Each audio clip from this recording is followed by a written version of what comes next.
That's just crazy. It has been way too long, guys. Nathan Larsen back at you with another video for those of you guys who make music at home, whether you're an artist, composer, producer, songwriter, if you write and record your own music at home, this is the channel for you. And if that sounds anything like you at all, you should subscribe to the channel right now and click the bell for notifications. Life has been crazy in the middle of trying to move, hence why I've not put out a video recently. But in this video, I am going to be talking about the 10 plugins that I use the most. Now, this is from a producer's standpoint. I'm not gonna be going over plugins for mixing.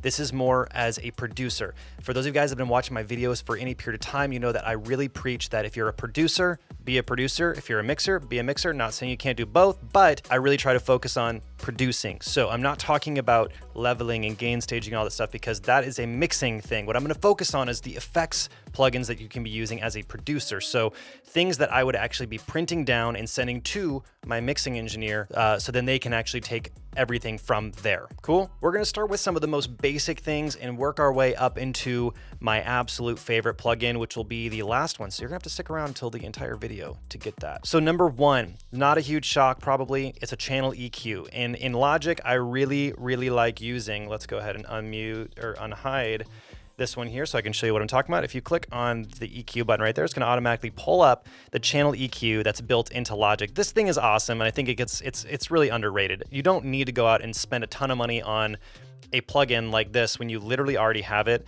So since you already have it, you might wanna spend your money on other plugins that are a little more, you know, unique. So the primary reason that I use the channel EQ as a producer is really a couple things. One, I do use this as a tonal shaping tool. So if I'm using different sounds and I want to really radically alter the actual tonal character of that sound, I will use the channel EQ for it.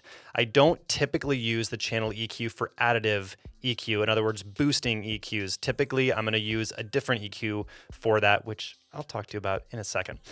So I use this primarily for subtractive EQ. So I'm gonna be using this for taking away highs, taking away lows. A lot of times I use it for cutoffs and for shelves. I will also use it to get rid of bad frequencies. And now you're probably saying, wait a minute, Nathan, that's a mixing thing. Well, sort of. There's always a little bit of overlap in mixing and producing. As a producer, you wanna send your mixing engineer the best sounding stuff as possible. So in many cases, if I know, hey, this vocal is sounding really muddy in this area, I'm gonna go ahead and scoop it out. So I use the channel EQ to do all of that. So just as an example, I have just literally a stock synth in Alchemy that I pulled up like this.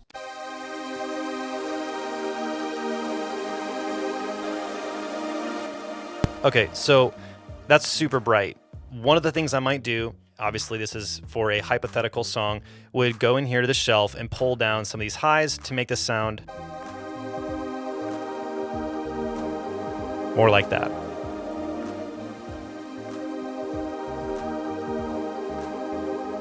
So you can compare this. Obviously a really big difference. However, it was only a very small change. I mean, it's not actually a small change, it's a pretty big change, but pretty simple thing to do is one thing I did. I have now actually altered that sound. Of course, you can get the same exact effect by going into the plugin itself, into like Alchemy or whatever, to go ahead and shape that using the cutoff or using the EQs that are built in there. But this is oftentimes what I go to first. So that's number one, the channel EQ. That brings us to number two, and that is flex pitch. I know you're thinking flex pitch is not really a plugin that you drop in. I get that. However, it is a plugin. I'm gonna pull up a vocal here, and I have an entire tutorial on flex pitch. I'll link that in the corner here and in the description down below if you wanna watch that.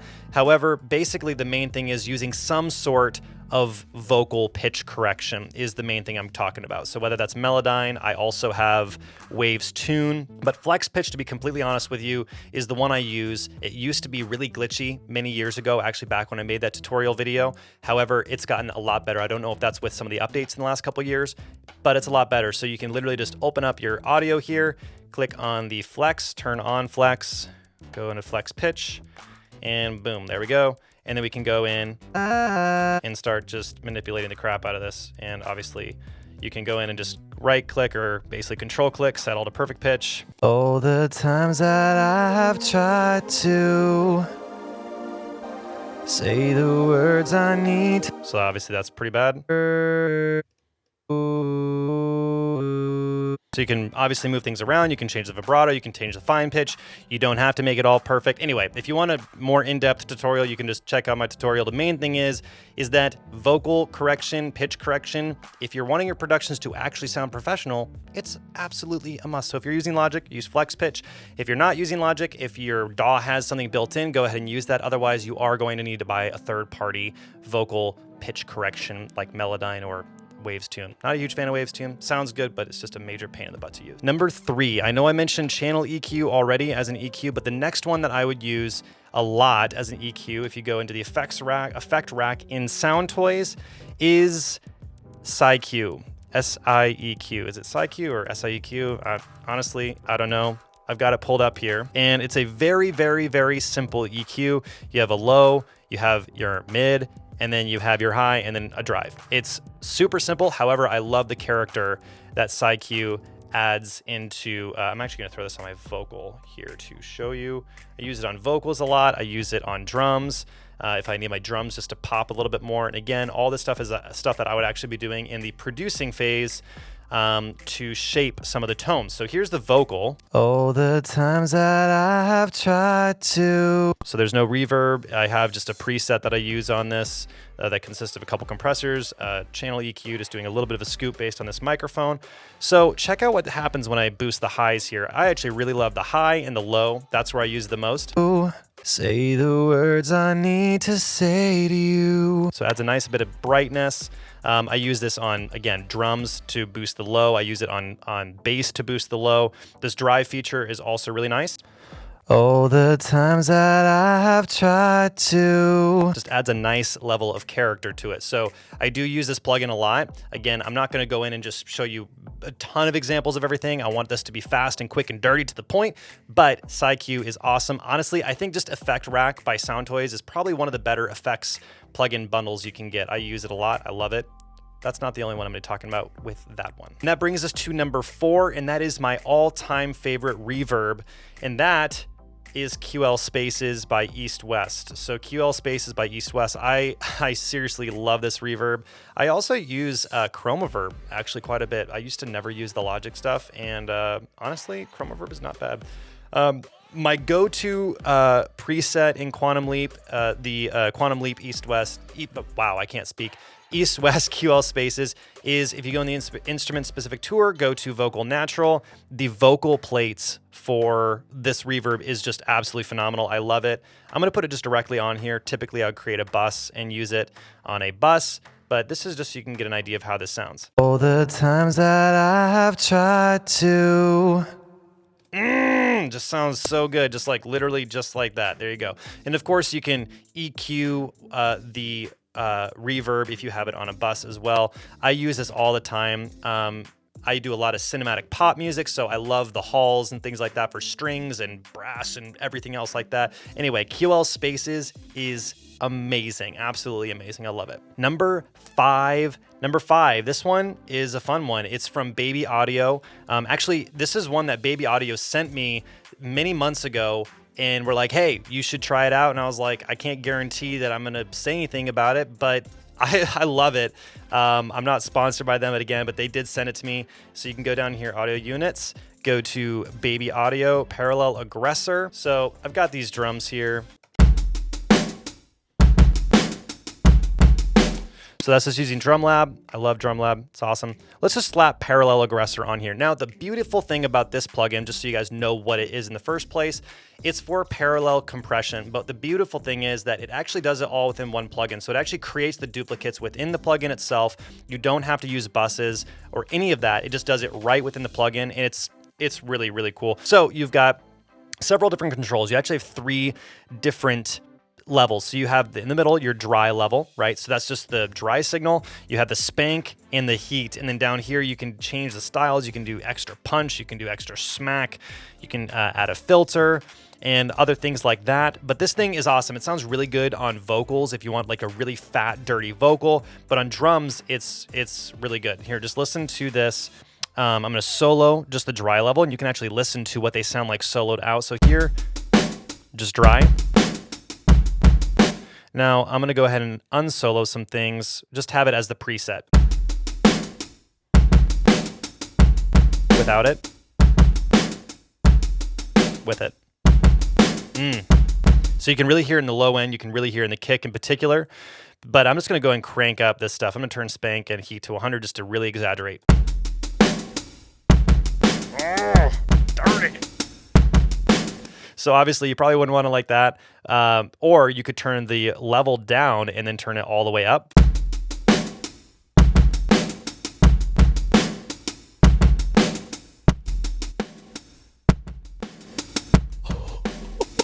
This is crazy. You can do like extra punch here. Let's see what that sounds like. So that's way more than you would need for sure. But one way or the other, there's a lot of fun you can do with this. You can use it on vocals. I've used it on vocals. I've used it on drums, bass.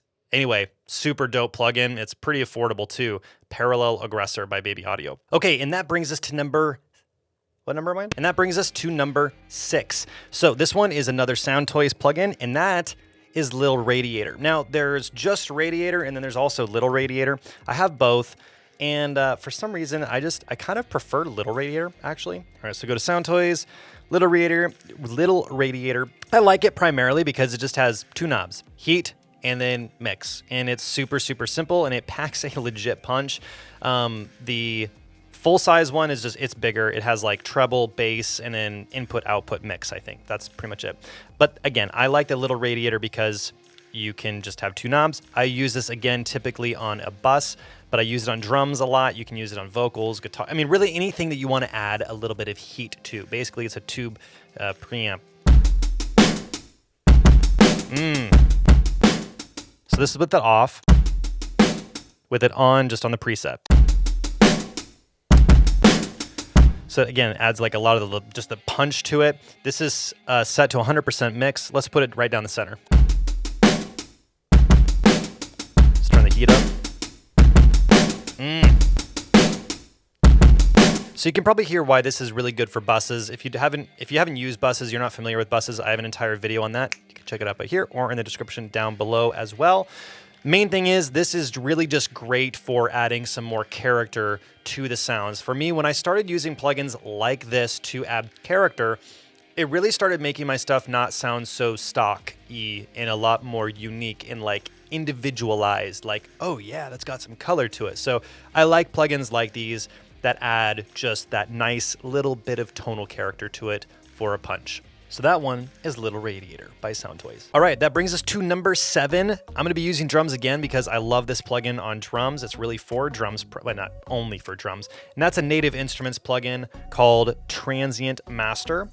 I freaking love this thing. It's just amazing. Another very simple plugin. It's got 3 buttons here, or 3 dials that you can use. And really what this is for is controlling the attack or the transient and the sustain or the tail of any sound that comes in, okay? So with this, you can either reduce or increase sustain, and the same thing, reduce or increase attack. These are really the 2 buttons you're gonna be using the most, and I use it again on drums a lot. I use this on snares a lot, I use it on claps a lot, but you can use it on your entire drum track. I'll do it on the entire drum track here, but typically I do not use it on the entire drum track. I'll use it as individual pieces. So again, this is with it off. And then I'll turn the sustain way up here to like, say 60%.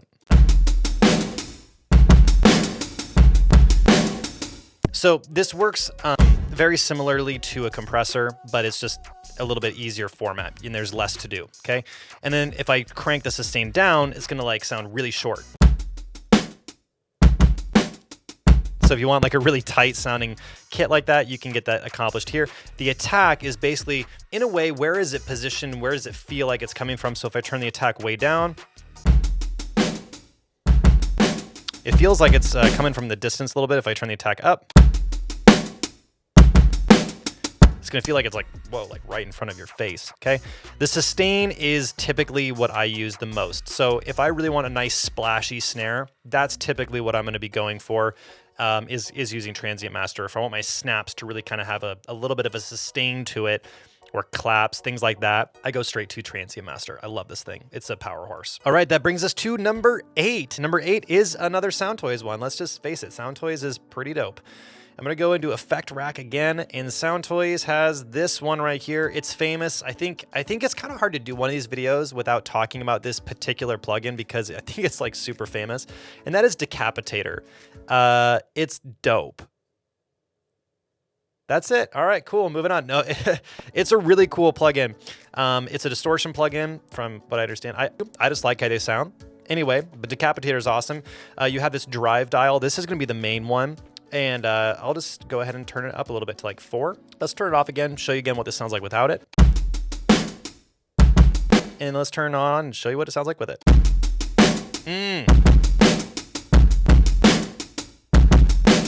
So again, typically you're gonna wanna use this as a bus.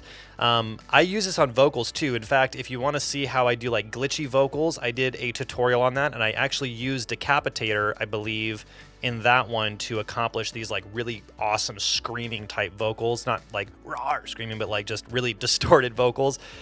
This is just an amazing plugin. You can use it on virtually anything: guitars, bass, kick, snare, drums as a whole, as a drum bus. Just mix it in. And then I use it on vocals sometimes. Like I said, I do cinematic pop a lot. So sometimes if I just want to have a vocal that has this nice little bit of punch to it, I'll use this one. Sounds just stinking dope. So there are some other things you can do. You can turn this punish dial on, and it basically does what you think. It just punishes it. Yeah, that's just crazy. And of course, you can change the output. You can change the mix. So this is on, obviously, all the way up on wetness. You can do different cuts. You can change the tone. So that's dark all the way to bright. So you can really, really radically change the sound. You can do cuts, and then you also have a high cut and a low, so like, yeah, high cut, low cut. And then you have these different styles here. I don't actually understand what it does too much, but you can play with that. So that's Decapitator. All right, so we are on to number 9. We got 2 more left. Thanks for hanging with me this long. If you like the video, you should subscribe down below. It helps me out a ton, totally free for you. Anyways, moving on. Number 9 is a plugin by Output called Movement. This is one I was super, super excited to get, and yeah, it does not disappoint. It's super, super awesome. It's really easy to use, but also kind of not easy to use. I feel like this is one of those plugins that you get, and you're just like, I don't really understand how it works, but it's freaking sweet. And the presets are all super great, and you can just like manipulate the snot out of presets. So really what this plugin is overall a plugin for movement. Duh. All right, so how this plugin works essentially is you have these 4 different rhythm controls. They don't all have to be powered on. As you can see, you can turn them on and off. And within these, you can actually add effects on top of these, and you can change what each individual rhythm does. And it's pretty crazy. So if you use Signal by Output, which is their pulse engine, that's kind of sort of ish based on that, but different. So it has this macro XY dial where you can just move things around. I've just got a piano here. So this is like nothing. And as we move it up here, it's doing more of these, rhythm 1, rhythm 2, and as we move it over here, it's doing rhythm 3, rhythm 4. You can also change the output down here as well. So this is a preset called Plucking Around. What I like about this is the presets are really easy. You can go in and basically filter things out and find presets that you like. I almost always, and by almost always, I mean, I literally always start with the preset and then I just manipulate it, because this is one of the harder plugins to use in terms of understanding how to create things from scratch. It's very difficult, actually, in my opinion, to create things from scratch, and I'm way too impatient for it. So if you're looking for plugins that you can just take and then like get really in the weeds about, this is one of them. But if you also just kind of like using presets and then going from there, this is also one of them. If you want to learn how this thing works like in depth, have fun with that. I personally don't. I will just use the presets and then find the sounds I like. So let's just go to 1 here. Let's check out like a plucking, and let's do something that's dirty. Plucking and dirty. So let's do dotted eighth, looks like probably. So that's kind of a simple. So if you hold it out, it looks like you got a little bit more. Ooh. Let's play around with this one.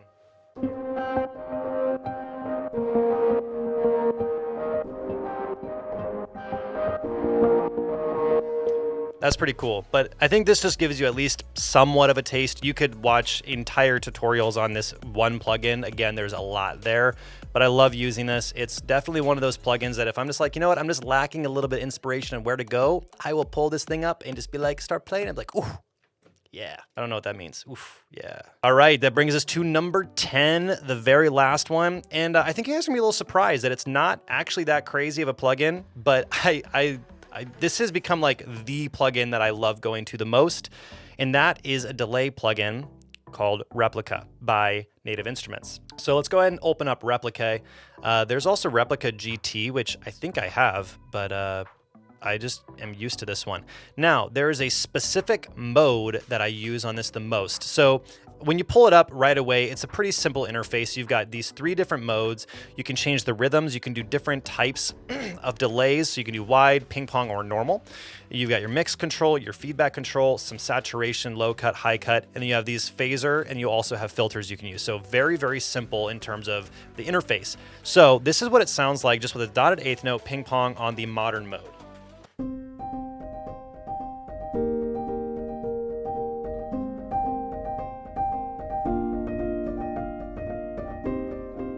Okay, so pretty cool, right? However, this is the mode I prefer, and that is diffusion. So turn that all the way down, and this is where, this is why I love this plugin so much right here. Listen to this.